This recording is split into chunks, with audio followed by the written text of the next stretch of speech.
Is this you? You try to build a habit, but you always stop after day 1, 2, or 3. It's always a cycle of you get motivated by a video online, you try to build a habit, you stop, you shame yourself, and then you get motivated again, and so you try again, but somehow nothing ever changes. My name's Ashley Pierre, I'm the author of the book Habit Theory, and my full-time job is helping women reinvent themselves from the ground up. And almost every single woman that I work with comes to me with the exact same problem. They don't need another motivational video or perfect morning routine. They need to understand why their habits keep breaking. And after seeing this same exact pattern in so many different women, I've realized something that nobody ever talks about. Most people don't struggle with habits because they're lazy. They struggle because they don't understand how habits actually work. So in this video, I'm going to break down the 3 brutal truths why you struggle with sticking to habits. These aren't things that other people have talked about. These truths will completely change the way that you build habits. A lot of people, the way that they build habits is that they see a YouTube video or TikTok where somebody's like, you need to start building this, cold shower habit or this meditation or journaling habit. And so you try to build that habit. But what happens? You stick to it for 1 to 3 days and then you quit. That's because when people start building habits, they start with the habit in mind. But this is actually backwards. What you want to do is start with the vision in mind. So one thing that I do with my clients is that we first define their vision. Your vision is made up of your dream self. So this is the traits that you embody. For example, let's just say one trait of your dream self is that you are outgoing. So you can approach anybody in any social situation, strike up a conversation, because maybe right now you're kind of, socially anxious, insecure.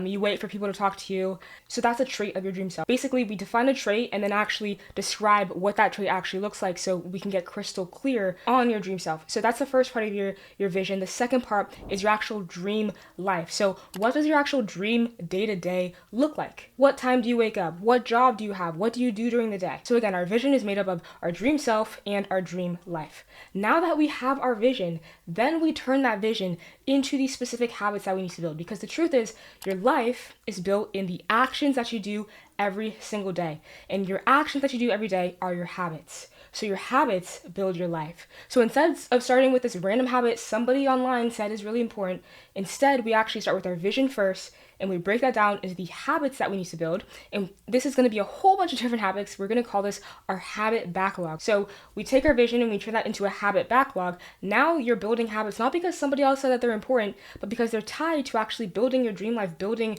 your vision. By the way, if you're interested in joining my reinvention program, where I work with women one-to-one and help them reinvent themselves and their lives using the reinvention method and habit theory, you can book a free one-to-one call with me below.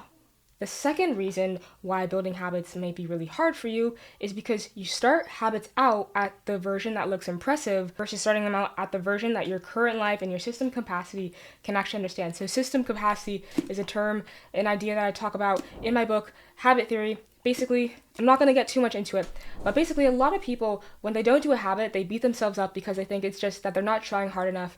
But the reality is that if you don't stick to a habit, it's probably because that habit is not within your current system capacity. So system capacity isn't just based on the amount of willpower that you have, it's based on a whole bunch of other different factors, like your energy level, your skill for doing the habit, your environment design. So that's a whole entire other video. But basically, you want to start out habits at their minimum viable level. A habit is built through phases. And most people are starting at phase 5 when they should be starting at phase 1. So for example, one of my clients, she wanted to lose 100 pounds. So when losing this 100 pounds, we're going to, build habits and systems to actually accomplish that goal. So what do you think the habit is that we were installing the first week when we were working together? Do you think it was, cutting down our calories a lot? No.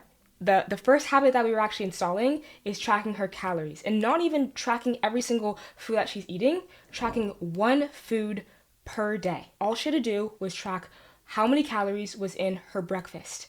And not only that, but we added some accountability. I would send her a text at 12 p.m. every single day, asking her to send me a screenshot of her tracking, those calories in the calorie tracking app. So when you hear this, you might be like, okay, all she had to do that week was just track her breakfast once a day. That doesn't really seem like a lot. But This is so important to understand. A habit can either fall in the spectrum of power or force. So force means that you're doing the habit and it's outside of your current system capacity. Doing a habit in power means it's inside of your current system capacity. The number one reason why people don't stick to habits is because they build habits outside of their system capacity. They're building habits with force instead of power. So the easiest way to understand if a habit that you're trying to build is in power or force is ask yourself, do I think that I can stick to this habit for the next 7 days? Let's just say the habit of brushing your teeth in the morning. If I asked you, do you think that you can brush your teeth in the morning every single day for the next 7 days? Now, if you answer, well, yeah, I can definitely do that, that means that that habit is in the spectrum of power. Now, if you are like, maybe, then that means it's kind of in the middle. And if you're like, I honestly don't know, that means it's in force. So your brain is building a prediction of whether you're going to be able to do that, and that prediction is based on data. It uses data of you doing that habit in the past.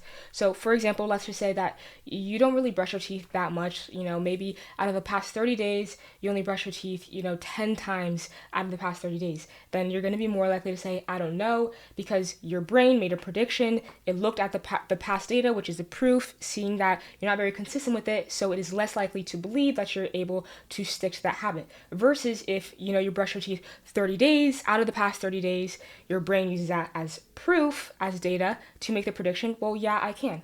So when I am building habits with my clients, we look at the actual habit that we want, so tracking all of our calories, and then we break it down into the first phase, which is the minimum viable habit. I asked my client, do you think that you can track breakfast, just breakfast, for the next 7 days? Do you think that this falls in the realm of power or force for you? She said, I think I can, and that's power. Right? So we started a habit at that level. A lot of people, when they're trying to build habits, they'll start at phase 5. So it's like they try to track all of their calories and then they quit on day 2 because it's too much. They're not used to it. They have no systems, and so they stop. So when you're building habits, always ask yourself, do I think that I can stick to this habit for the next 7 days? If the answer is a no, then you want to decrease the difficulty of that habit. Now, how do you know when to increase the phases? I have a whole entire, method for tracking your habits. So, if you're interested, you can read my book, Habit Theory, or just apply for the Reinvention program. And finally, the third brutal truth. You might have heard this before, but nobody has really explained why this is so important. And if you do this wrong, you are making it so much harder for you to build habits. Is that you have no clear cue. So basically, this is a time and place for doing the habits. So one of my clients, we defined her vision, and one of the habits to build, her vision was having a journaling habit. So she's able to track her patterns. And so she had tried to build a journaling habit in the past, but when she tried to build it in the past, it was always like, I'm just going to journal, randomly throughout the day. This is a surefire way to make the habit way harder, because if you're just going to journal randomly like once throughout the day, you're increasing the amount of negotiation that can creep in when trying to do this habit. To make habits way easier, all you have to do is define a cue. So either a time or a place. So for example, right, with the example that I gave before with one of my clients, the cue was after breakfast, the first thing that she does is she tracks her calories, right? So there's a specific time and place.